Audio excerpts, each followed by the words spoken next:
Mixing neutrals is probably one of the most important color theory, color mixing skills that you will learn. That is making it less vibrant, more grayed, neutral. And neutrals can be very beautiful.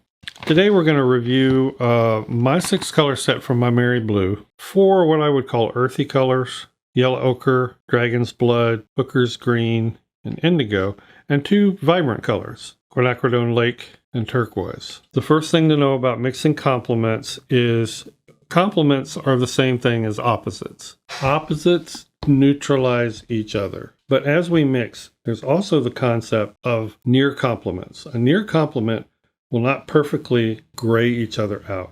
And to me, that's where the real beauty of neutrals are. Indigo. Being a blue, the complement of blue is orange. And the orange in this palette is dragon's blood. And this is probably, in this selection of colors, this is probably the neutral I use the most. Phthalo turquoise is a blue-green. Well, the best complement is still going to be dragon's blood. And here we're talking about a near complement. And that's a very nice gray. See how quickly, with a limited palette like this, of just 6 colors, you can easily have a raw umber in your palette. All right, so what about hooker's green?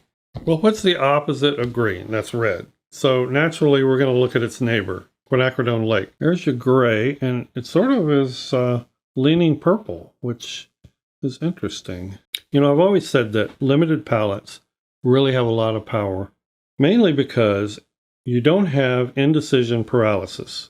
Mixing can kind of become a rhythm, a habit. Let's take quinacridone lake and phthalo turquoise. So just a really beautiful violet. With just those 2 colors, that's about as neutral as you're going to get. But you will notice it's not the most brilliant purple you might have. It's a little more subdued. Last but not least, yellow ochre. Now, the closest thing we had to a complement is going to be Quin Lake, at least in this selection. You don't have a perfect complement, but a near complement. But there's going to be some desaturation nevertheless. And I suspect it's going to be beautiful. You need to be able to go to a color and say, oh, that's too intense.